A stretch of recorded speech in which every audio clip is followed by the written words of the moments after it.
आप देख रहे हैं बियानी टीवी, बात में दम है। सरकारी आयोजन भी करने पड़ते हैं, कुछ आर्थिक सहयोग के भी विषय रहते हैं, किंतु संपूर्ण रूप से एक देशभक्ति के मुद्दे पर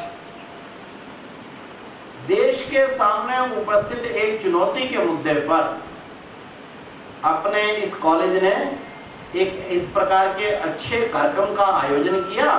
इसके लिए मैं यहाँ की मैनेजमेंट, राजीव जी हों या उनके बाकी सब सहयोगी हों, उन सबका अभिनंदन करता हूँ, बहुत बहुत बधाई देता हूँ।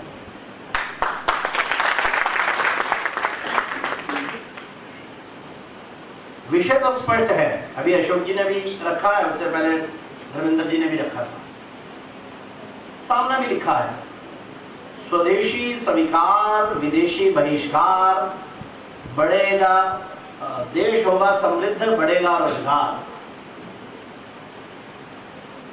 इस समय पर भारत के सामने सबसे बड़ी चुनौती क्या है? तो अगर देखा जाए तो आर्थिक परिदृश्य के जो मापदंड रहते हैं वो ठीक हैं। थोड़ी बहुत जीएसटी के कारण से हमारी जीडीपी 5.7% पर आई होगी, अन्यथा भारत का जीडीपी लगभग 7% के आसपास जा रहा है। ये दुनिया का हाईएस्ट है। यानी किसी भी देश की आर्थिक विकास वृद्धि का जो अंतरराष्ट्रीय पहला मानक है वो भारत में स्थिर है। इवन 5.7 भी हो तब भी दुनिया में इस समय भारत सबसे तेजी से आर्थिक तरक्की करने वाला देश माना जाता है। इन्फ्लेशन, महंगाई इस समय काबू में है,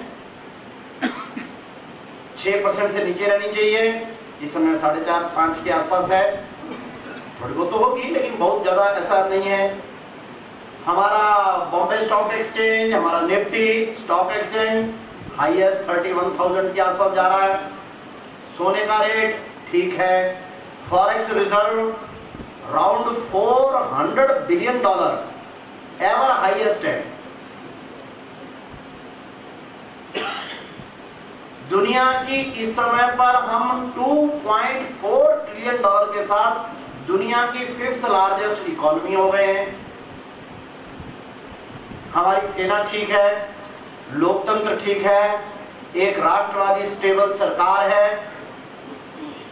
दुनिया के अंदर किसी देश की स्थिरता के जो आवश्यक मापदंड होते हैं वो इस समय पर अपने अपने स्थान पर हैं। इकोनॉमी के पिलर ऑन प्लेस हैं, इसलिए किसी प्रकार की कोई बाकी तो दिक्कत दिखती नहीं। आतंकवाद काबू में है, कोई बड़ी राष्ट्रीय विरोधी ताकतें कोई बहुत बड़ी मात्रा में हो रही हैं, ऐसा कुछ है नहीं। छोटे मोटे मामलों में अवार्ड वापसी गैंग और ये जो जेएनयू वगैरह में छोटे मोटे करने वाले ये तो चलते रहते हैं। ये क्या नाम है 2-4% के, इनकी कोई खास औकात नहीं, उनको छोड़ दीजिए। अन्यथा देश इस समय पर स्थिर है, ठीक दिशा में जा रहा है, राष्ट्रवादी नेतृत्व है, इकोनॉमी काबू में है, सेना अपने स्थान पर ठीक काम कर रही है। तो फिर चुनौती क्या है सबसे बड़ी? तो जो भारत के सामने इस समय पर नंबर 1 पर चुनौती है वो है भारत का रोजगार का क्षेत्र जो है वो अभी बिल्कुल भी व्यवस्थित नहीं है। भारत में आर्थिक समृद्धि की दर जैसी ग्राउंड पर चाहिए उसमें भी थोड़ी कमी है। हमारी BPL line, below poverty line, वो इस समय पर 17-17.5% मानी जाती है। यानी भारत में 22 करोड़ लोग गरीबी रेखा से नीचे जीवन यापन कर रहे हैं। ये भारत के लिए बड़ी चुनौती है। और दूसरा, हमारे को जितना यूथ हमारे कॉलेजेस से, हमारी यूनिवर्सिटी से, हमारे एजुकेशन इंस्टीट्यूट से निकल रहा है उसको प्रतिवर्ष 1 करोड़ लगभग 12 लाख नौकरियां चाहिए, किंतु हम तो 8-9 लाख से ज्यादा नहीं दे पा रहे। किसी देश के युवा शक्ति हो, हम दुनिया का सबसे बड़ा युवा हो, युवा धन हो, और उसको रोजगार ना हो, तो घर में लड़के तो 3 हैं, बहुत अच्छी बात है। किसी भी माँ बाप का हृदय जो है कि हाँ मेरे 3 लड़के हैं, जवान लड़के हैं, स्वस्थ है, प्रसन्न है, बाकी ठीक है, किंतु रोजगार नहीं है तो घर प्रसन्न नहीं हो सकता। हमारे इस बात का गर्व है, we are the youngest country of the world. हम दुनिया का सर्वाधिक युवा देश हैं, किंतु यह भी सत्य है कि हम दुनिया में सर्वाधिक बेरोजगार युवाओं वाला देश भी हैं। यह सबसे बड़ी चुनौती है इस समय। एक ईबीपीएल होता है, एक्सट्रीमली बिलो पॉवर्टी लाइन, वो भी 9.5-10% के आसपास है, यानी कि 12-13 करोड़ लोग बिल्कुल गरीबी की रेखा से नीचे, यानी 2 समय की रोटी भी जिनको पूरी तरह से संभव नहीं। ये तो बहुत चिंता का विषय है।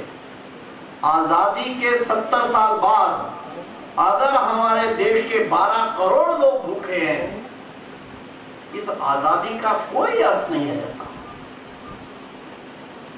स्वामी विवेकानंद ने कहा था, जब तक मेरे देश का कुत्ता भी भूखा है तब तक भी मुझे चैन की नींद आने का अधिकार नहीं है। अपना कुत्ता भी भूखा ना रहे, इसकी चिंता करने वाला देश आज मजबूर है अपने देश के 12 करोड़ लोगों को बिना 2 समय का पूरा भोजन किए सो जाने को मजबूर करता है। ये बड़ी दिक्कत है। तो अपनी इस गरीबी, हालांकि सारी नहीं है, 130 करोड़ का देश है, लेकिन इस 22-23 करोड़ बीपीएल लोगों को लेकर आना, ये भारत की प्रथम चुनौती है, पॉवर्टी लाइन से ऊपर निकालना। और दूसरी सबसे प्रमुख चुनौती है, वो है रोजगार उत्पन्न करना।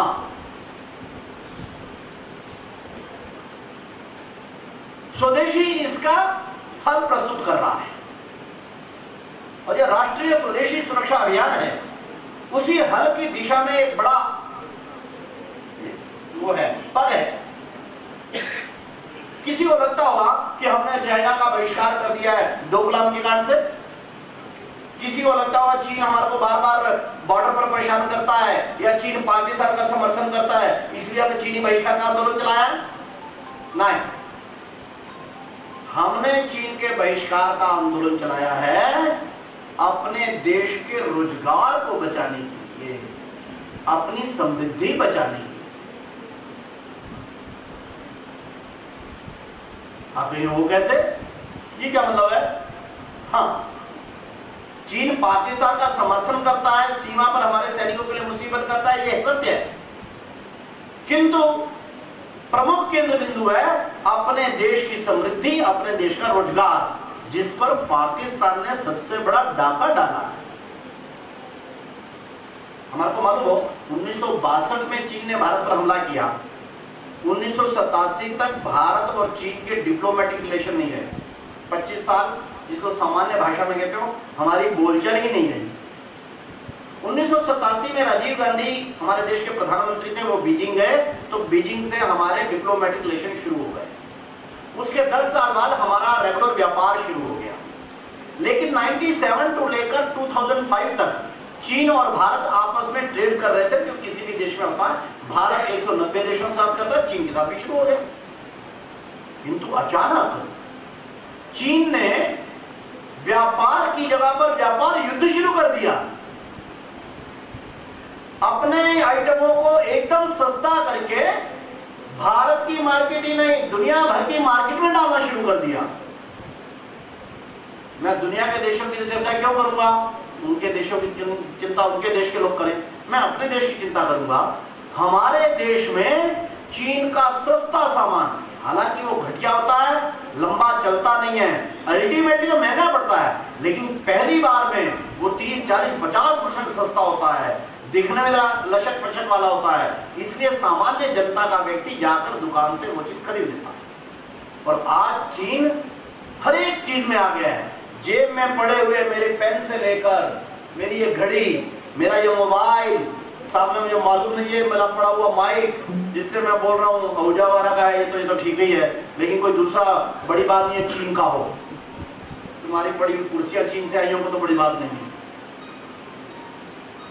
4,500 आइटम आज चीन से आ रही है। और उसके कारण से जानते हो बहनों, जरा ध्यान रखना आगे जो मैं बताने वाला हूं, हमारे को पता नहीं होता। यहां पर लिखा होगा शायद, हाँ ये लिखा, देश की सीमा पर खड़े जवान कह रहे हैं मैं चीन को सीमा में घुसने नहीं दूंगा, तुम बाजार में चीन को आने मत देना।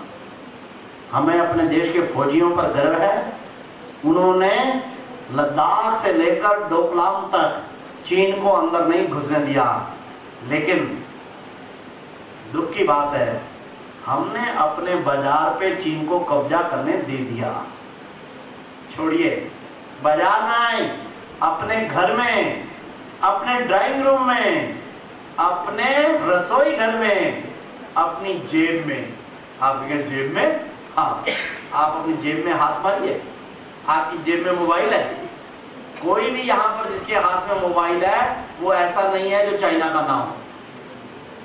तो बॉर्डर से चीन सीमा में तो आना नहीं दे रहा, लेकिन आप चीन को अपनी जेब में घुसाए बैठे हो। जरा देखिए अपने बैग में पड़ा हुआ, घर में जाकर देख लो। ये क्यों है? क्योंकि हम चीन के इस ट्रेड वार को समझ नहीं पाए।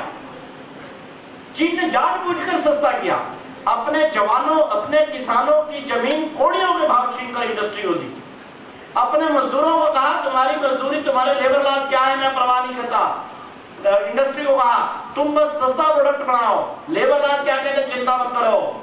एनवायरमेंट लॉज क्या कहते हैं, चिंता मत करो। अभी यहाँ पर मिस कॉल दे रहे थे, नदी बचाओ। चीन में कोई पर्यावरण नदी वदी का चिंता नहीं करता, केवल प्रोडक्ट सस्ता करो, यही वो है। कितना प्रदूषण फैलता है, कितना वो आसमान को दूषित करता है, कितना हवा को दूषित करता है, कितना समुद्र को दूषित करता है, ये कोई क्राइटेरिया नहीं है वहां पर। अंडर इनवॉइसिंग यानी अपनी कीमत को कम आंकर टैक्स बचाने की ऑफिशियली चोरी दुनिया में केवल एक देश करता है, चीन। ऐसे सब तरीके अपनाकर अपनी चीज को सस्ता करना, उसके चक्कर में लोग खरीदते। और खरीदते कारण से भारत से क्या हो रहा है? भारत में पिछले वर्ष, मैं डॉलर्स में नहीं बोलता हूं, पिछले अकेले एक वर्ष में 2015-16 में भारत से 3,54,000 करोड़ रुपया चीन में अधिक चला गया। किसी ने ध्यान से नहीं सुना हो तो दोबारा सुन लीजिए। 3,54,000 करोड़ रुपया ये गत वर्ष चीन में अधिक चला गया। जिस समय अंग्रेज हमारे पर राज करते थे ना, तब तो वो शासक थे, हम पराधीन थे। तब भी किसी एक वर्ष में इंग्लैंड के अंग्रेज, गोरे अंग्रेज हमारे देश से 1,50,000 करोड़ से अधिक नहीं ले जा सके। लेकिन आज हम कैसा देश है, अपने हाथों से, आजाद हाथों से अपनी सरकारें, गोरे अंग्रेज 1,50,000 नहीं ले जा सके, हम 3,50,000 अपने हाथों से चीन को दिए जाए। और कौन से चीन को? जो लगातार हमारे बॉर्डर के ऊपर हमारे सैनिकों के लिए परेशानी खड़ी करता है, लगातार हमारे सिरदर्द बने पाकिस्तान को सपोर्ट करता है। पाकिस्तान की औकात है क्या कि वो हमारे देश के सैनिकों पर हमला कर जाए, नागरिकों पर हमला कर जाए? पाकिस्तान के आतंकवादी दुनिया के सबसे लो ट्रेंड आतंकवादी होते हैं, आपको जानकारी दूं, लो मोराल के होते हैं। उनमें तो इतना दम ही नहीं, कोई ट्रेनिंग नहीं आतंकवादियों में कि हमारे सामान्य पुलिस से लड़ जाए, वो हमारे सैनिक शिविर पर हमला कर जाए, इतना मोराल ही नहीं। उनको छोड़ दीजिए, पाकिस्तानी सेना में नहीं इतना दम। 4 बार जो सेना हमारे से हार चुकी हो, जिसने हमारे सामने 1971 में अपने 93,000 फौजियों का सरेंडर कराया, उसका मोराल हो सकता है क्या हमारे सेना के सामने टिक जाए? हम दुनिया की तीसरी सबसे बड़ी सेना है भाई, प्रोफेशनल सेना है। हमारे सामने पाकिस्तानी सेना की औकात क्या? वो केवल हमला इसलिए कर पाते हैं, उनको मालूम है कि अगर कभी भारत दिक्कत करके हमारे ऊपर ज्यादा बढ़ा तो चीन हमारी मदद को आ खड़ा होगा। चीन के पास बड़ी सेना है। ऐसे एक देश को हम लाखों करोड़ रुपया प्रतिवर्ष दे रहे हैं, कौन सा हमसे आरोप कर रहे हैं? अंग्रेजी में मैंने बहुत जगह पूछा, whether we are a living society और we are a suicidal society. हम एक जीवित समाज है या आत्महत्या को उतारू समाज है? और पैसा जा रहा है केवल इतना ही, उसके कारण से हमारा क्या नाम है, मैन्युफैक्चरिंग, हमारे उद्योग धंधे ये सब बंद हो रहे। शिवा काशी की पटाखा इंडस्ट्री, 2.5 लाख लोगों को रोजगार मिलता था वहां पर। चीन ने सस्ता पटाखा भेजना शुरू किया, 80% वो शिवा काशी की, तमिलनाडु में एक स्थान है, शहर का नाम है जैसे हमारा जयपुर है, वो पटाखा इंडस्ट्री 80% बंद हो गई। 1 लाख लोगों का रोजगार खत्म हो गया। मैं सारे देश की स्टोरी बताऊंगा तो आज समय नहीं रहेगा, मैं अपने शहर की एक स्टोरी जरूर बताऊंगा। मैं पानीपत का रहने वाला हूँ। पानीपत दरी, कंबल और चादर इसके लिए बड़ा प्रसिद्ध है, टेक्सटाइल, हैंडलूम, पावरलूम। चीन का सस्ता कंबल, दरी, चादर आने लग गया, पानीपत की भी 80% कंबल, दरी, चादर की इंडस्ट्री खत्म हो गई। 80,000 लोगों का रोजगार केवल मेरे शहर पानीपत में ही चला गया। आप सब घर गृहस्थी वाले हो, जरा सोचो, कोई व्यक्ति शाम को घर पहुंचे और अपनी पत्नी को बताए कि मेरे मालिक ने, फैक्ट्री मालिक ने कह दिया कि तेरी छुट्टी परसों आके हिसाब किताब कर लेना और चौथे से आप तुमने मेरी फैक्ट्री में नहीं आना। उसकी पत्नी जब सुनती होगी कि मेरे पति का रोजगार खत्म हो गया है, उस दिन वो रात को ठीक से रोटी बना पाती होगी? बच्चों को जब पता चलता होगा कि हमारे पापा की नौकरी चली गई है, क्या वो रात को ठीक से पढ़ाई कर सकते होंगे क्या?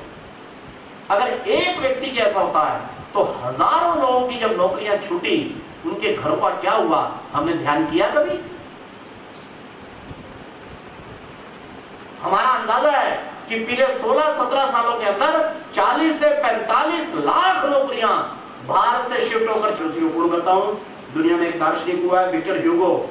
उस विक्टर ह्यूगो ने कहा था, nothing can stop the idea whose time has come. दुनिया में उस विचार को कोई नहीं रोक सकता जिसका समय आ गया हो। भारत में स्वदेशी का समय आ गया है और दुनिया में भारत का समय आ गया है।